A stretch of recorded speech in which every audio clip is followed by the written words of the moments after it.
group? Do we want a mailing list? Do we want another workshop? Another goal was better understanding of how the transport should and must evolve, including looking at the applicability of present transport to specific use cases. So this sort of was an overlap with the task force. Interface improvement, exposing more of the applications about the transport in the right way, and a question we ends hard and then shying away from were the trust issues and deployment incentives and cooperation evolution approaches, right? So every time we've tried to do this sort of signaling to the path or from the path, there's always been the question of, well, how can I trust what is said? How do I know who you are? How do I know that the signaling has not been modified on path? And the trust issue is just, unless you have, you know, a perfect solution to the keying and key distribution problem, this is hard. And if you have a perfect solution to the keying and key distribution problem, then everything is easy. So one of the things we talked about was measurement. So the measurement fell out relatively early on in the discussions. We didn't spend a lot of time actually talking about measurement because there was pretty clear agreement in the room as to what the next steps were. And those next steps were more or less the hops barb off on Sunday night, and we'll talk about that in a minute. But really, the question here is, okay, well, we're making engineering decisions about the evolution of the protocol stack, and these are based on not a whole lot of data. We need more data. If we're making an argument that you'll never be able to deploy a given protocol because it only works in 99.5% of the internet, maybe we can put some effort into engineering around that problem. And if it breaks in 0.5% of the internet, how much complexity to engineer around that is too much? So there's a trade-off here. And Aaron will talk more about the hops barb off and the outcomes of that, which is actually the most productive I've ever been on a Sunday night at 9:30 p.m. after 4 beers and an 18-hour day. So on the middle box cooperation thing, we spent a great deal of time talking about this, and sort of the discussion points, the major discussion points pulled into sort of 3 areas. One of them identified that essentially we're talking, when we talk about putting packets into the network and how those packets are handled, a lot of these contracts are implicit, right? I'm going to send you a SYN packet and you're going to set up some state on your NAT, and then the next NAT will set up some state, and then a SYN-ACK will come back, and then the firewall will decide that the other endpoint has decided that this is good and delegate that decision. These are all implicit contracts, and maybe we can start tackling this problem by thinking of these as explicit contracts, and having sort of protocol support for setting these things up explicitly. Another thing that came out of this discussion was that encryption provides a tool to enforce a balance of power between endpoints in the middle. One thing I didn't put on this slide is if we can't get cooperation, then we can get compliance simply by weaponizing HTTPS and encrypting everything and saying good luck mucking about in the transport. And we spend a lot of time on incentives as well. It's great to define a new signaling protocol. It's great to say, okay, well, we have this engineering solution to this problem, but if there's no incentive for anybody to deploy it, and those incentives have to be incremental, right? So if we come up with a new signaling protocol, on day one, the only thing that's going to talk that new signaling protocol are the first 2 boxes in your test lab. There won't be any middle boxes on the path, and when you ship it, it'll only be endpoints talking. So you have to come up with something that is actually useful for the endpoints first, so that there is an incentive to deploy in the middle. So if you were at the plenary in Honolulu, instead of going and enjoying the beach early, you've seen the 2-stemmed internet martini glass. Bob? Yeah, it's me again. This thing about TLS being something that weaponizes us, it doesn't, because it doesn't do anything about the transport headers. It's inside the transport headers. I think the hope at the time was that something like TCP Inc. may cover the transport headers, and it's decided not to do that. So we're right. So the weaponization becomes a harder thing. Yes. Yeah. Right. Yeah, because that was before the TCP Inc. discussion concluded there. Good point. So let's actually do this explicitly then. In terms of cooperation, if we have an architecture where we expose what we have to the path to get what we want, encrypt everything else, and make sure that everything else is end-to-end, you end up with the SPUD-BOF. So in SPUD, we're talking about sort of this interlayer right here. which sort of new transports on top of the shim layer, on top of UDP, on top of IPv4 and IPv6. So this is, we're talking about the encapsulation for path exposure and user space transports. That'll be SPUD, or Substrate Protocol for User Datagrams, 9 a.m. Wednesday in the International Room, which I just looked on the map and it turns out that's the plenary room. So we have like 400 seats, so come early, vote often. So the general architecture here is you have, what it looks like to the application is you have the initiator, the responder, there's a bunch of stuff in the middle that the application developers can't deal with, and then from the application developer standpoint, you have the user data, the things that are just the app. This is none of the past business. These would also be application headers. If you were running HTTP here, the HTTP headers would be up in this app area. Transport prime is, and these slides are from Joe, who has a very apps view of this. Stuff the path can't see, but ensures the network doesn't burn down, right? It's like the things that the applications are delegating to the transport layer to make sure that the bytes get there and that the internet keeps running. So this is noted as, that's not a typo, this is noted as transport prime. So the idea here is that you have the transport layer itself, it's running in a library, it's running in the kernel, but it's running on top of SPUD, where SPUD is this encapsulation layer. And SPUD contains the things that the applications are willing to share with the path, things that they might be willing to hear from the path, but nothing that has to go on this end-to-end layer. So the generic mechanism that we've come up with in the SPUD-BOF will actually talk about a prototype that I don't want to promise too much, but there were a bunch of people hacking on it at the hackathon. I don't want to say running code at the BOF because that will jinx it, but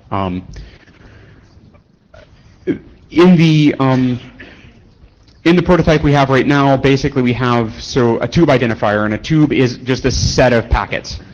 The set of packets could be a flow, they could be something like an SCTP stream, they could be the set of keyframes within a video stream. It's just however the application decides to package these things together so that it can bind properties to them. There's an in-band channel with an extensible syntax that allows you to take these properties and bind them either to the packet or to the tube. On-path devices can single back to either endpoint using the same in-band channel.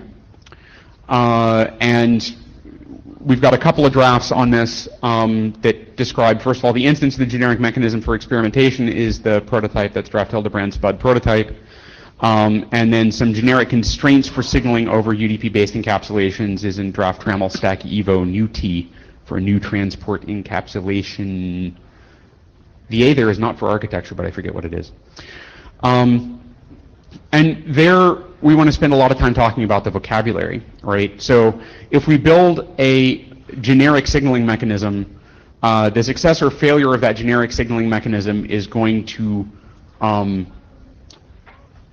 come from what you can say, what you should say, what you must say with it. So when looking at this, there need to be incentives to expose information. The application has to potentially get something by saying something. The path has to potentially get something by saying something. Matt, do you want to jump in, or do you want to wait for the end of the slide? I'll wait. Okay. And then in the workshop, we split this sort of into two areas. There's the app to path area, so when the application's telling the path things, and the path to app area.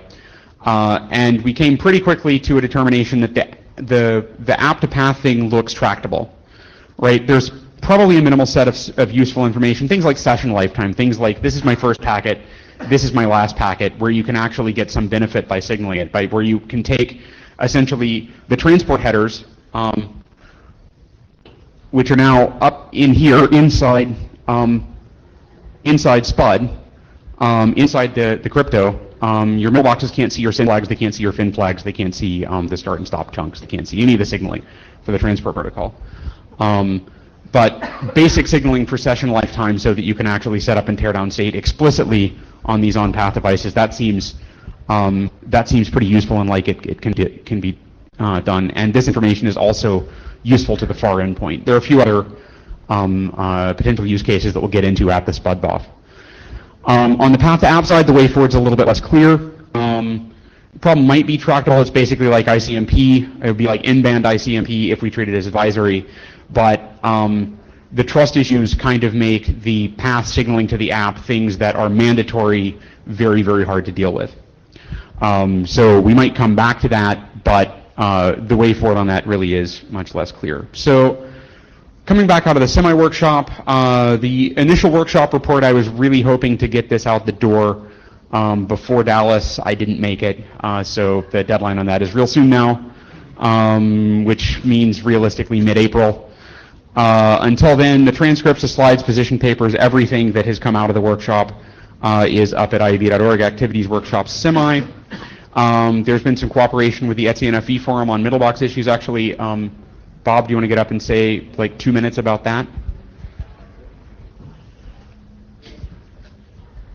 Okay, I presented the output of the semi-workshop there. I pointed out that a lot of the things that the ETSI NFV group were doing would get broken by end-to-end encryption, and end-to-end, and pointed out how much end-to-end encryption there was. That sort of got people rather scared, because a lot of them hadn't noticed, strangely.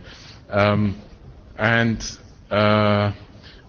essentially got delegated to the security group at the ETSI NFV industry specification group, and we started to write some guidelines on how to deal, or how to, whether and what to do when you're dealing with accessing end-to-end traffic. So things like watching your logs to see whether you're stripping off, getting new functions that you're stripping off and things like that, and a set of functions. So I'd quite like, or I've encouraged them to come here with liaison to check that that all seems reasonable from their point of view, but I think it's quite nice that they're writing that, because it's the people who write the middle boxes who are writing their own rules, which, Yep. Yeah. Yep. Right. Okay. So that's a very brief summary. Are you getting in line for point 4 here, David? Yeah. So one of the other things that you do is discussion on transport extensibility in area meetings. So basically, when we're moving forward on this, just sort of how, once we have something more concrete, like basically taking this out, not just to TSV area, but also to apps area, since it's that, they're the clients of this. There's another work item on UDP transport encapsulation guidelines. David. As one of the, David Black, as one of the recipients of the fine set of scars on this one, TSVWG is working this one. The carriers for this right now are, there's a GRE and UDP draft that we're going to talk about, and more importantly, the UDP guidelines RFC 5405. There's a 5405 BIS draft. It's in revision. The extent we've got anything new and general to say, that's going to be the carrier for that. So please come to TSVWG if you care about this. Thank you. Cool. And then another identified output was a probable IAB statement on architectural assumptions and transport evolution. This has been referred back to the Stack Evolution program. But you can expect something to come out of the IAB soon on that. So further discussions of these points, we have a bunch of lists. Join the lists which interest you. So the middle box measurement issues, the hops BOF, that list is up, the hops at IETF.org, and Aaron will talk about that a bit more. So if you're interested in SPUD, come to the SPUD BOF and join the SPUD at IETF.org. The Transport Services Working Group is working on a lot of sort of the side issues here, and the issues with the application interfaces. That's TAPS at IETF.org, and you just missed it, sorry. I'm assuming that many of you were actually in there. And other future work is is handled by the Stack Evolution program. You can mail us at stackevo@ieb.org. So, questions? Falk Akamai, looking at your, Dual-stemmed inlet martini glass. John's odd hourglass. There's, we had this whole discussion in TAPS about real-time apps and RTP. Yep. And so it wasn't really explicitly represented. I'm wondering whether SPUD, and I was told that that's how it was pronounced, so whether SPUD is actually, or the RTP cabal is aware of this, if there's any big concerns, or your cabal, right? There's two of you. Cabal? Calling the cabal to the microphone. Cool. I get to be part Don't all stand up at once. Do I get a special shirt or something? maybe black dots? I don't know. It's a secret. Yeah, so I'm Colin Perkins. I'm apparently a cabal member. I don't know. I think Spood, whatever. I think there are some good ideas in there. There are some things which concern me. So we probably shouldn't have that BOF here. We shouldn't have that here. But please do in one sentence. I don't know. I'm not sure I understand it well enough to really give a good answer on the fly like So this. read the draft and come on Wednesday if you have time Wednesday morning, because we do need. I was, I think, planning on being there. Okay, good. I have read the draft, I think. I read a lot of drafts. I mean, I think we have developed, you know, I think RTB has some different requirements because there's a lot of interest in middle boxes which actually do processing and are part of the trust domain in RTP. So I think it has a slightly different set of requirements to some applications, and that I think means that SPUD perhaps doesn't work particularly well for a lot of applications. So one big although in other question. cases, maybe it would. One big question we would have is, does it make sense in those cases where there are trust relationships to be able to represent and exploit them in SPUD? And I don't know the answer to that. So basically what we have is just kind of a vocabulary and a mechanism. And the vocabulary is only expressed at this point in a meta-vocabulary of constraints on the vocabulary. But one of the reasons those constraints are there is we make an explicit assumption that the trust problem is out of scope. But in places where you already have those trust relationships set up and have a generic way to, or a representation independent way to think about them and represent them, then we can certainly represent them in SPUD as well, right? Whether or not we decide that's in scope is a discussion for Wednesday. Yeah, I think there will be a lot of application semantics if you try Yes. to bring them in, which is probably too much to bring into a generic protocol. Probably. But yeah, But that's definitely, we're definitely interested in having that discussion.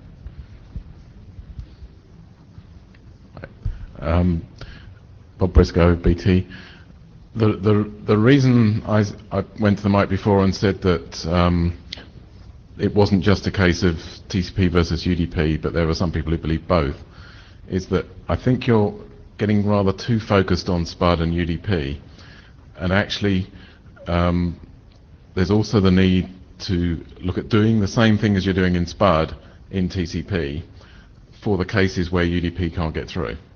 And that's particularly what I'm doing, but I'm not doing it because I think TCP is cool and UDP isn't. I'm just, two people have got to do two things, and that's the important point that needs to be got over. And I'm looking at, and in TCP it's going to have to be different, but I'm looking at using what are currently the TCP options to talk with middle boxes, because they're the ones that mess with them anyway, and then putting the other TCP options inside the TCP data that you don't want to be messed with. And so that's a thing called inner space. Yep. And so, you know, I think it's important to go up one level in terms of trying to get consensus on what we're trying to do, rather than saying, oh, we've got to go down either the UTP path or the TCP path. Because That's a good point. Yeah. Yeah. Because so one bit of hallway conversation data that I'm not sure I can quote, but the numbers that were quoted in terms of UDP connectivity is, so 90% of the time between clients and servers you can get UDP packets through both ways, right? Which is, and it works most of the time, sort of thing. But 90% is not good enough for relying on it without having fallback. So if you're in a situation where you can only get 90% of the connections up, then yes, you need to have a plan B. Make Levin it's a spot chair, +1 to Bob and come to the BOF and let's discuss. Hi, I'm Tim Shepard with this might be a stupid or silly question, but at the base of your hourglass, you had it said 80, it was divided into... It was divided into two link layers, 802 like and not 802 Is like. 802.15.1 802 like?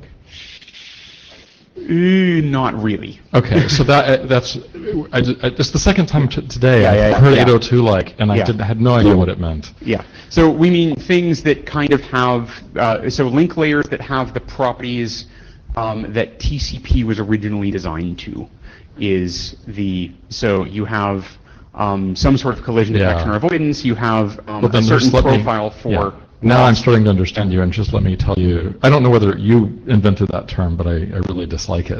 Okay, I Because it's did- confusing, I yeah. had no... Yeah, I did invent that term. I couldn't come up with anything better. If you Oh, have yeah. if you have a suggestion for Yeah, good fixing that point. in the next 20 minutes, I Well, can change so- the slides for the tech plenary, or you then- can come up and embarrass me at the Well, why back don't there we as talk well. later in the Yeah. hall, Yeah, and let's you do can that. explain to me what the distinction really Yeah. is you're making, and I'll try to invent The it. big distinction, the big thing that I was trying to capture is that LTE can be pretty painful if you're making decisions about, if you're making 802-based decisions about congestion control. So is LTE the poster child of not 802 Yes. like? But it's 802 has so much stuff in it. Yeah. Galen Bessler, are you currently envisioning supporting multicast in SPUD? Because the broad Yes. definition, I can think of several uses Yes. for multicast. Yes, we are. We are not calling it explicitly out of scope, but if you dig into this tube identifier, there is a ongoing question about the trade-off between using a single tube identifier with multiple 5 tuples, which would then get you the ability to do migration and multicast on the same tube and bind properties to a single multicast session, but would also give you trackability in the mobility case. Versus having tube identifiers somehow linkable to each other in a way that is only exposed to people who already have the tube identifier. So this is something that when we get down into the details of the discussion, the scope of the identifier is one of those things that we need to evaluate the trade-offs on, and applicability to multicast use cases is one of the big inputs to that trade-off discussion. Okay, well, I'll try to hit the box. Yeah, cool. I have a Thanks. very specific multicast application. Excellent.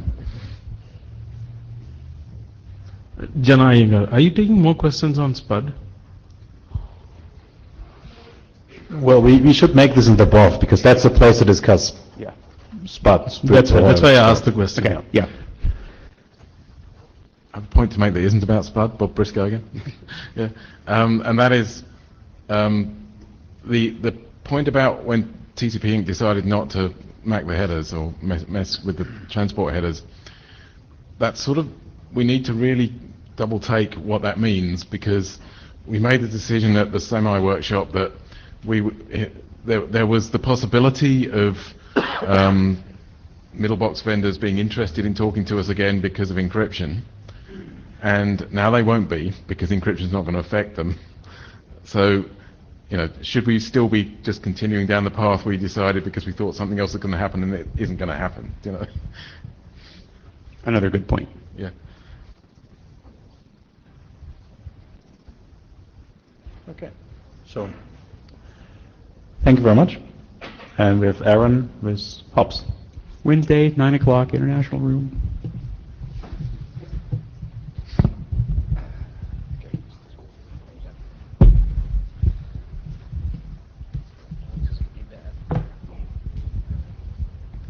Hello, can I see a show of hands of the folks who were at the Hobbs Barboff on Sunday night? Okay, so most of you actually were there, and so I don't need to say too much. And I don't have slides, so what I'm showing here are my notes, which I'm just going to use to remind me so I don't miss any important points. So as Brian put the Barboff in good context, the idea is we really need some ground truth about what middle boxes are doing, that there's a lot of different kinds of networks and different kinds of middle boxes, and they interfere with protocols in a variety of ways. And there's not a whole lot of measurement of how they interact with transport protocols. There's a few papers out, which we spent some time talking about. But the idea here was to the proposal that we talked to Barboff was to instrument some browsers on fixed and mobile end systems to make active measurements to see what works and doesn't work end-to-end across the internet from a variety of networks, cellular, Wi-Fi, enterprise, university, colo, fixed residential broadband, that sort of thing. The discussion sort of ranged from there. That was sort of what I put on the table. It was what came out of the discussion at the semi-workshop. But the goal is not to necessarily charter an IETF or an IRTF activity, but really just to see if there was interest there, in particular getting engagement from people who maintained stacks and browsers to see about their interest in putting this in. And so there were a number of interesting points that were made, and I'll just try to touch on those very briefly, and to give you a sense of what came out of this. One of the things that came out was it seems that there's a bunch of information that's already being collected by some end systems, is not necessarily being made public, but I think that the energy level, there were about 60 folks who showed up late on Sunday night, I think will help make some of that information available. So people are trying to get that stuff out there. And so there was sort of the low-hanging fruit of passive measurement, things that are already being collected about behaviors of browsers. And it looks like from Chrome and maybe from Firefox that there's some information from that. And other low-hanging fruit that maybe with a small amount of effort, additional information could be made available.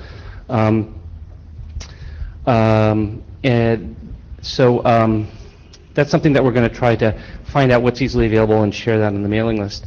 And then as we start to talk about active collection, well, of course that takes more work. Not only do you have to write the code, sometimes you have to you need both ends, and then once you start to collecting this data, as with the passive data, there are privacy issues, and so it's important to sort of understand the risk versus reward for that. But there was a lot of interest in understanding that, and I think there's general agreement that passive data is only going to help you answer some questions. Localization, one of the ideas was that, well, if you start making lots of these measurements from all over the internet, now you can start to say, oh, gee, these networks are really screwing up the ability to deploy new transport protocols, and maybe, shame them into improving their middle box behavior. Surprisingly, it was a network operator there who said, gee, I don't really know how well this is working in my network, and it would be nice to have a toolkit of some sort so I can understand what's broken and so that I can work with my vendors to get it fixed. And then you can go from there to maybe having a general toolkit that the vendors would use. And so, there's a lot of places where just being able to identify, once you can start to quantify what kinds of what kind of behavior you want. Now, people can understand whether they're able to provide it or not. As we were talking about the privacy issues, that the point came out that aggregated statistics are still useful to understand how prevalent certain kinds of bad behavior is, will allow you to make some trade-offs as you're looking at sort of the cost-benefit of doing different kinds of engineering. And so that seems like something that might help us work around some of the privacy issues. There's some folks from Ripe Atlas were there who talked about some test infrastructure that they had that's widespread. This is a way of doing active measurements from nodes in the middle of the network, which allows you to make a certain class of measurements. It doesn't cover everything because, based on some of the research that's been done so far, cellular networks and university networks in particular have been shown to have sort of unusual behaviors compared to a broader class in terms of what the middle boxes are blocking. And there was some discussion about, what do we share? Do we share descriptions of what measurements to make? Do we share the data? I think there's a lot of interest in all the above. And I think that it was a little early to talk about that until we can get some more of the concrete of what's available and what are we going to do. And then just as an aside, there was some discussion about doing fuzz testing where you sort of send all possible permutations of values in packets and see what gets through and what doesn't. And that was, I think there was a pretty strong consensus that because of the state of the stuff in the middle of the network and the size of the state space, that's not going to necessarily give you a very good return for the amount of effort it'll take. So that's sort of the short summary. There's a mailing list, hops at IETF.org, and right now there's the next step is really sort of collect and share some information and see what happens next. But given the interest level, it looks like people are going to continue to plug away at this. And I can take some questions now or talk to anybody offline later. Okay, thank you. Thank you very much. I think there's David.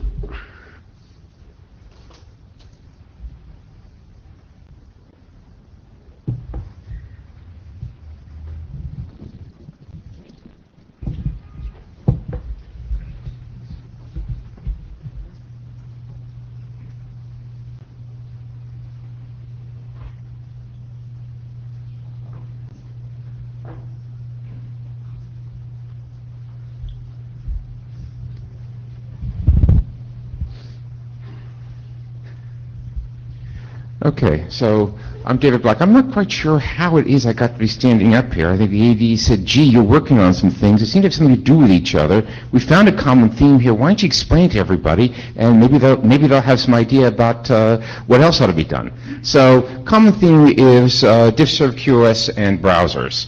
And where this starts from is it's not your father's browser or your mother's browser. Browsers have turned into web application frameworks.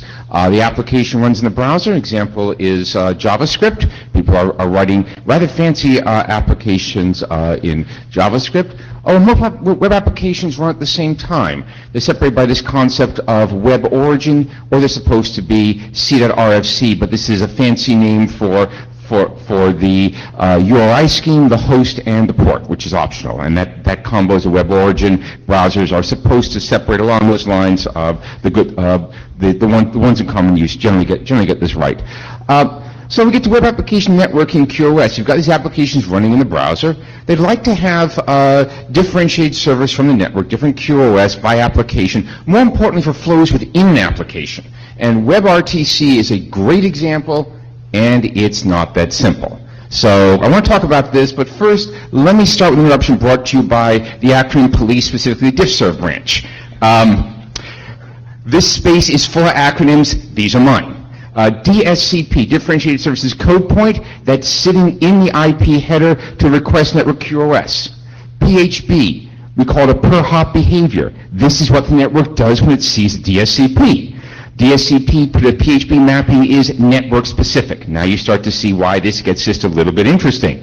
CS stands for class selector. This is a set of specific DSCPs that were selected to carry the former IP precedence concept forward. So CS0 to CS7, you typically see routing traffic running at CS6 in order to give it priority when the going gets rough. CS1 is intended for lower than best effort service, so they're not linear. CS1 is supposed to be lower than CS0 as opposed to be between 0 and 2. More on that in a few slides. Okay, so back to diff-serve and WebRTC. WebRTC means web real-time conferencing, audio, video, data between browsers. Okay, the first is not that simple, is NAT traversal has to work. Every single one of those home router boxes, and I put router in quotes so we don't have to argue about what that really means, has a NAT. It's doing port translation. You're going to get one IP address from your ISP if you're lucky. If you're not, there's more NATs upstream, and you're going to spread it out. So NAT traversal has to work. NAT traversal, when it comes down to it, is about pinhole punching and maintenance. You need to punch a pinhole for every local port that's in use that you intend to run through to run through the NAT so traffic can get back to it. And well, pinhole punching and maintenance, fewer pinholes means less work, probably more robust. Okay, so run all the traffic over the same port, maybe one port. UDP encapsulation is preferred for this. See the comment I made in the middle of Brian's talk. Okay, so we're going to take everything, we're going to take this entire set of audio, video, data. Oh, by the way, probably doing a bulk transfer, so I can send you a slide deck or while we're busy talking. We're going to run over one UDP port. What about QoS per traffic type? Okay, a year ago in London on Sunday afternoon, I sat down a bunch of people and we realized that we were horribly confused. What can I say? The result was This was draft written was written to answer this question. I'll show you the draft down in this led to the DART draft on use of DSCPs with RTP and other protocols.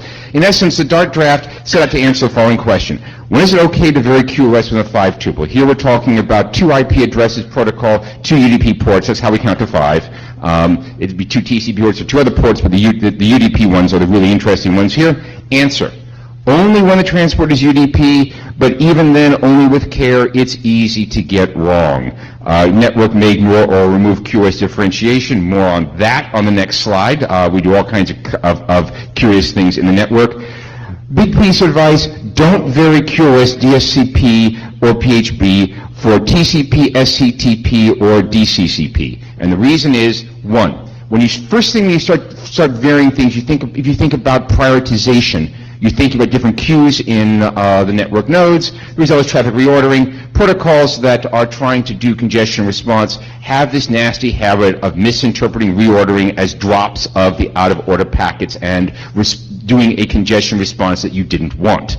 Then we get down to local drop precedence, which is what if we vary drop precedence within a PHB class? I have one session, I want to apply 3 drop levels.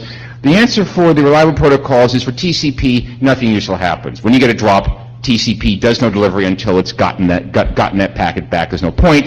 For the other 2, we don't have good operational experience. We just don't have a sufficient understanding of what's going on, and so the draft recommends not doing this. Okay, so that's an introduction to this gallery of horrors. What can go wrong if you start varying QoS with 5-tuple? So I've got this UDP 5-tuple. Over UDP, I'm running SCTP for my data channel. I've got a couple of video channels going, a voice channel. I want to go prioritize things. When the going gets tough, my voice gets through first. Well, network may manage QoS by the entire 5-tuple, not the DSCP within it. So your entire WebRTC session may land in one router queue. Okay, nope, nice. Core networks may limit QoS differentiation. Been working, among other things, with some carriers on what happens inside of core networks. If they do this differentiation at all, 3 to 4 classes are common. It's very easy to come up with a WebRTC application which people would like about a dozen. On the other hand, most QoS problems occur in the edge and access area, and want to toss a word in sideways here for a possible answer to one of the questions that Brian was asking. When is it useful for the path to signal back to the application, and what might it say? Well, it turns out most of QoS problems occur in getting from the end node to the first node that's really connected to the internet core, because that's where all the Wi-Fi and the cellular and the bad internet home routers are. And if we could just get things straightened out there, we'd make some progress. So it might be that's signaling from a node that's early towards the internet core, but beyond all this edge stuff, back to the application about what's actually going on right now could be quite useful if there's a turn server involved, and for WebRTC there often will be. That could be a possible place to locate that stuff. Okay, onward. Network may remove QoS differentiation. It is very common to remark, I think it's now being called bleaching, to CS0, i.e. best effort at network boundaries. And just when you thought you had this all figured out, I said it earlier, we had to do NAT traversal.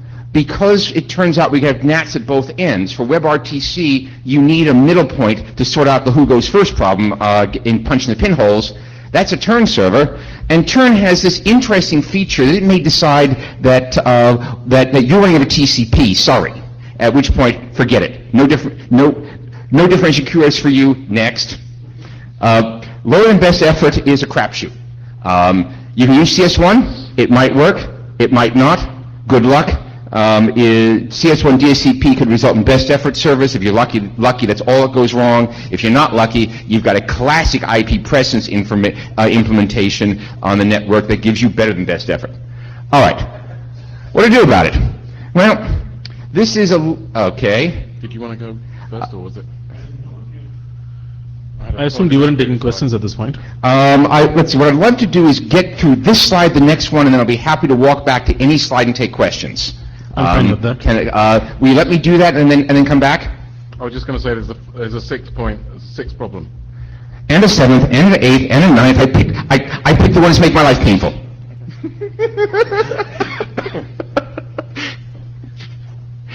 Okay, so what to do?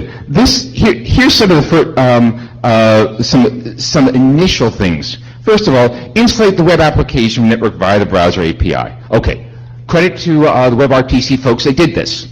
It's a good start. That's also the punchline to a pile of dead lawyer jokes, because there's no interface to ask what services are, or i.e. PHPs are available. So the net is, you've got this API, which you could set this, which you set these values that translate to a request for a service, and the browser has no idea what services are available. Net is that if you set the DSCP on traffic leaving the browser, it's set and pray. You don't know what's going to happen. There's no good way of network tell you what it's going to do.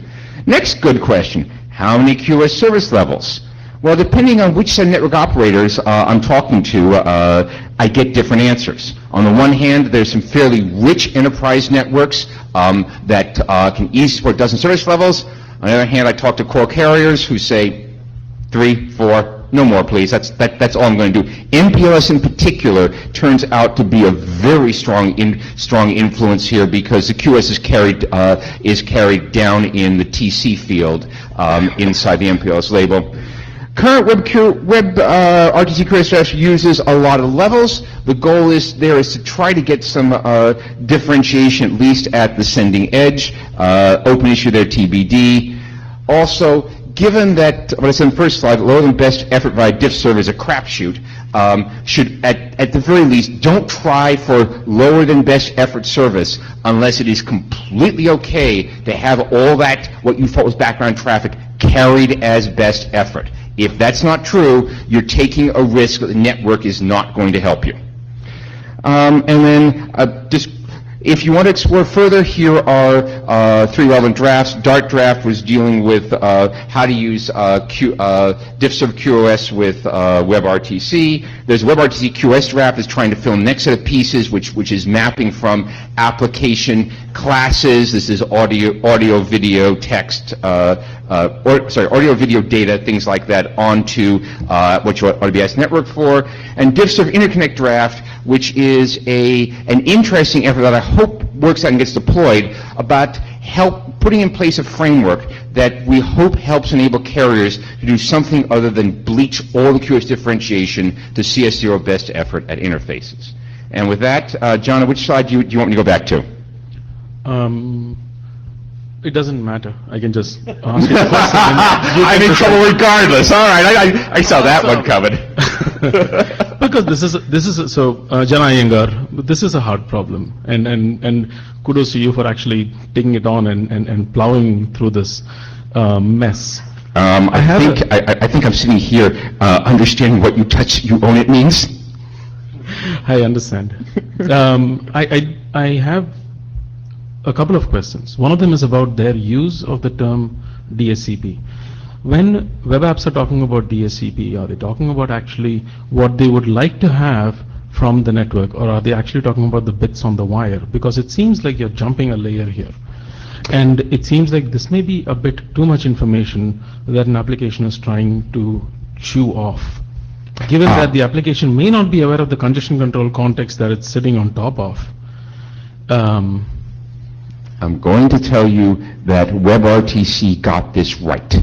The interface that a WebRTC application uses has no concept of DSCP. It has a notion of the class of traffic it's sending and the level of service it would like for that class of traffic. The browser framework is then responsible for mapping that interface onto the DSCP, hopefully with some knowledge of what PHPs are available. So that's the first bullet up here. The WebRTC got it right. There are some problems in trying to build a browser framework because you know what's out there. Yeah, I understand. So you said a few things in the previous slide, if you go back one slide before this, where, one more. There we go. So don't vary costs for TCP, SCTP or DCCP. Well, for SCTP, you can have multi-home connections. you can have different condition control Can I contexts. cut you off there because you're re-exploring an issue that is answered in detail in the DART draft. Let me tell you to go, please go read the DART draft. I had extensive conversations with the SCTP community. This is the IETF rough consensus, which is don't do SCTP. We need some major experience with what's actually going to happen, how it's actually going to work. I apologize for interrupting you, but I've got the scars. I was about where you were about 6 months ago going, come on, we've got to be able to do this from the SCTP stream. The answer is no, and the fundamental reason why is that there's two of them. One is the SCTP congestion control context is the whole session. It's not stream by stream. Number two is, let me finish. You got me wrong though. Okay. I didn't say multi-streaming, I said multi-homing. There is experience that we have with using multiple network interfaces inside of one SCTP connection. Each network interface is a separate congestion control context. You can have a whole bunch of SCTP streams mapped into one congestion control context there. The point I'm trying to make here is that an application doesn't necessarily know exactly how it is getting mapped onto congestion control contexts. The entity that is doing the congestion controlling will know more about this and ought to be responsible for setting the DSCP bits. Would be interested in seeing details of how this works out. The conclusion when we did the work on the DART draft is there's some potential for that. Not so much that. There's potential particularly for the multiple drop, there's particularly for multiple drop precedents, and this may fall in the same category, but there was limited, if any, operational experience, and at least when I was working on the DART draft, the answer was for the PHB selections, for drop precedents, lack of operational experience suggested, let's make sure we know this works first. That may have been for multi-streaming, and I'm happy to talk later on about multi-homing, but I think my higher order point was that the congestion controller ought to be responsible for how DSCP bits are set. Wherever there is one congestion control context, it's okay to have one DSCP code point, and the reason is because a congestion controller is trying to determine characteristics of the path. A new DSCP code point results potentially in a different path. And by path, I mean different properties of the path. I'm uncomfortable with a congestion controller setting DSCPs. There are other good things they can do, ECN bits in particular. I think what you may want to do is expose the multi-homing up through the API and get the browser involved in setting that up. I'll eat some of my words, and I'm going to take this offline if you want to continue this conversation. Okay, fine. Robert Bless, KIT, can you please move forward one slide? Yeah, the fact that lower effort is more or less random outputs, right, is not a property of the service itself. It's just a matter of that the DSCP to PHB mapping is very, I mean, it's just a recommendation in the RC, in the original RC for lower effort, and so I guess this is an outcome of the flexibility of the DiffServ architecture, that you can have various mappings from DSCP to PHBs, and every provider can do it in their own way. And I guess maybe the interconnection draft of Rüdiger is some way of moving forward, having common, let's say, recommendation for DSCP to PHB mappings. Right. That would be the third draft here. I'm actually a co-author on that one. Hoping to move forward. However, lower effort is not one of the traffic classes that draft is addressing, and the rest of your comments about DiffServ are basically on the mark. They happen to be worse for lower effort than some of the other PHBs, but I guess one reason for that CS1 inversion is maybe the idea of having same mapping as in 802.1q, right? Once upon a time. Magnus Westland. About Hager's comments before about SCTP multipath, I mean, the problem with SCTP, at least in the WebRTC context, you only have one path. You can't do any tricks there anyway, so... Well, okay, I mean, if you're thinking about I understand your comment about that you can treat different classes as being as different six tuples and therefore treat them as different context. I can understand it, but that means changes to SCTP as I understand it, but yeah. Yeah, I mean, if at the end of the day, turn punches you one pinhole, that's what you've got. Masha Wetzel, I have a quick comment about this lower than best effort thing. I think the congestion control mechanisms that are done in our MCAT now, they're all delay-based. Changing them to be lower than best effort would be a super simple change, I think. I think it's just because it's hard to make them not best effort, right? I mean, not lower than best effort. So if you just remove some of this extra, it becomes a lower than best effort scheme, you have it. It's very easy, I think. If that is a requirement, the group could probably do that. I think widespread availability of those is something we can all look forward to. Andrew McRae, yeah, I agree but that's not doing lower than best effort directly via diffserv. The real thing that makes it a crapshoot is that there are very widely deployed systems, like a large fraction of the world's home routers, that do have that inversion that treats CS1 as higher than best effort priority. And that's an unfortunate bug, but it's so widely deployed, it's the deployed state of the internet.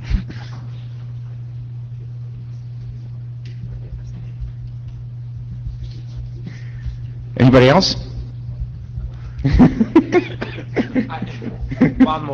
One more comment. I mean, this actually relates to this Magnus Westlund again about WebRTC and this prioritization. I mean, WebRTC is not only applying diffserv level prioritization; it's also including scheduling prioritization on the outgoing streams. So, and that's I think worth noting. So you actually get something from the congestion controller and the scheduling for transmissions. Okay, I think that's it. Thank you all. Oh, cool. Thank you. Very done, isn't it? Just a heads up. We're all the heads up. Cool.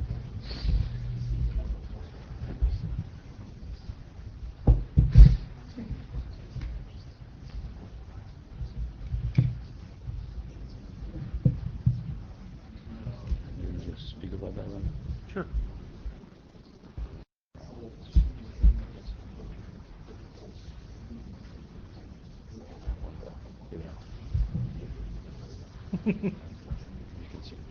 So good deal. You want me to go? Yeah. Cool. So for the rest of our time together here, I wanted to have a short heads up about some of the discussions that we're having on the ISG about, that are relevant to TSV. Not most of them are not so TSV specific. Some of them are. If you've noticed anything about changes to the area structure and to the number of area directors per area and things like that that have happened in the past 6 months or so, there's actually been a lot more going on than there has been in previous years.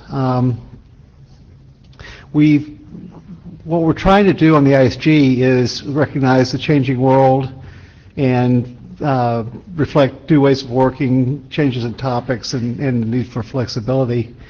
Yari is going to be talking about this in some detail at the plenary on Wednesday also, so I wanted to be sure and give you guys some chance to be thinking about that. So some of the things that have already happened, we've done the thing where we can assign area directors to working groups that are not in their area. That's started out being a lot of the work that we were doing to move operations working groups out from under Benoit so that he could focus on a lot of the Yang model work that's being done. So if you've seen anything about that, that's what's going on with that. If you look at the list of working groups on the charter page, you'll see some of them in operations have a responsible area director that's neither one of the existing ops area directors, and that's what's going on with that. We did a more flexible definition of area directors, and if you saw RFC 7475, which basically said we were able to have more than 2 area directors in an area, the first area that's taken advantage of that has been routing. If you guys will see 3 area directors seated for the next coming ISG on Wednesday night. That's what's going on with that. We're doing a lot of focus on data models work with, like I said, with Benoit and then with the coordinator group. And if you guys have seen discussions, this is still in process, but reorganizing the Epson area and the Rye area into one area called ART. And that's going along with going down from 3 ADs from 4. We're still in the process of creating the ART area. One of the things that is going on there is that we have Alyssa Cooper is on maternity leave right now. She's one of the affected area directors, so we're kind of waiting for her to get back so we can do more with that. And then some things with moving various working groups between areas and between ADs due to all this. So the thing I wanted you all to be thinking about, the ISG is doing a lot of work on trying to improve the way things work around here. So far, very little of it has been transport specific. So number one that goes along with that is that the transport area has more tools available now than a lot of us think about, because these tools were put in place to solve other problems, but we can use them as well. But the other thing I think I wanted to say was that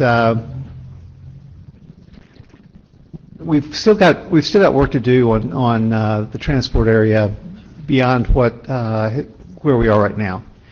And one of the big things, passions that I've had, and we've talked about it at various TSV area meetings since I became area director not quite 2 years ago, is basically saying we want to make sure that the transport area has the management that the area deserves. And so that some of that will be making sure that, actually a lot of that will be making sure that the area directors that this area needs are able to serve, that this is a manageable commitment for them. And that's been a not, transport is not the only area that's experienced that, but transport has had difficulties with that in the past, and Martin and I would really like to change that. There are things that we can take advantage of now that, and RFC 7475, where we have the opportunity of using 3 area directors where we had only 1 or 2 as the possibilities previously, being one good example of this. But like I said, there are others. But there may be things that we need to do that are specific to transport, and I'm kind of, the thing I wanted to be sure to say is that we're willing to do those things. We're willing to work on trying to make that realistic. It's been, you can observe that it's easier to get people to sign up for a second term as area director than it is to get them to sign up for a first term. Martin is in his second term right now, and I'll be starting my second term on Wednesday night. So, we've had some time to try to get things in place. We've gotten some stuff in place. We have more work to do, and I would just encourage you guys to be part of the conversation about doing that. I am here all week. Please grab me in the hallway and talk with me about what you think the needs of transport are that we need to do things about. Martin, anything? I think that's. So, like I say, we can chat for a minute or two here if people have things that they'd like to chat about. But like I say, recognize we'll have discussion at the Wednesday night plenary, admin plenary at open mic time, and that we've got time slotted on Friday TSV area session give you guys more of an opportunity to do feedback and share ideas, given that you've had some time to think about it. I think I wouldn't say too much about this, but I think one thing we should consider in terms of restructuring is that there is more and more work in the applications area that's actually doing transport work, like HTTP2 was very much a transport protocol, and it's not really getting reviewed in the transport area, and the two seem to be a bit disconnected, so there may be some structural problem there. I can talk about it more, maybe I'll talk about it more privately, and then we can frame it. But yeah. I would encourage people also, feel free to send email about this to the TSV area list so that people have a chance to think about it before Friday. And that's why I've raised it, just so people can think about the issue and how it might be dealt with. And maybe one last slide. For instance, one thing which is being discussed in the ISG, but also maybe with people who are interested to become AD in the future, is the first bullet here is reducing the time commitment that somebody has to be an AD. Right now it's something like 75 to 100%, but we want to get it down to 50%. And there will be quite good if you have views on that and maybe also ideas how we can get there. And what Bob mentioned is there are maybe some things we should talk about the future of the structure of the area. And yeah, we're going to do this on Friday. Hopefully with like good input from you guys. Any other question? Question for me maybe, where are the blue sheets? If we talk about structure. So they are gone, damn. Oh no. So where are the blue sheets, please? Did anybody not sign the blue sheets? Has anyone seen a blue sheet in the past hour and a half? Excellent, excellent. So maybe if you bring it up, you can bring it to the people who didn't sign it. Okay, thank you. And that's the end of the session for today. See you again on Friday. Thank you.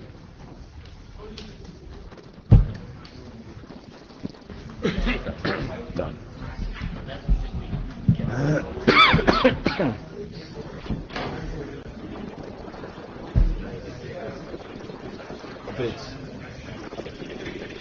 I did that review on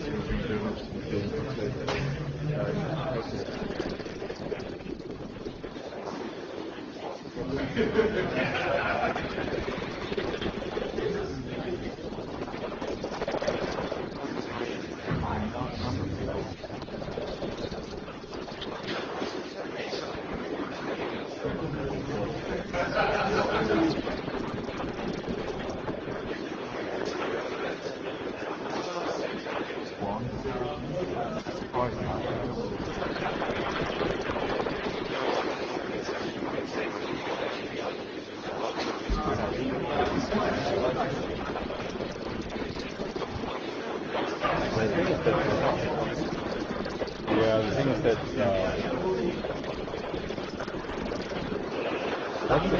our side is I don't know.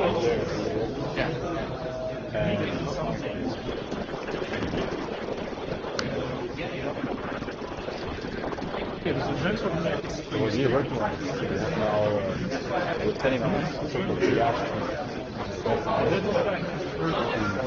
it.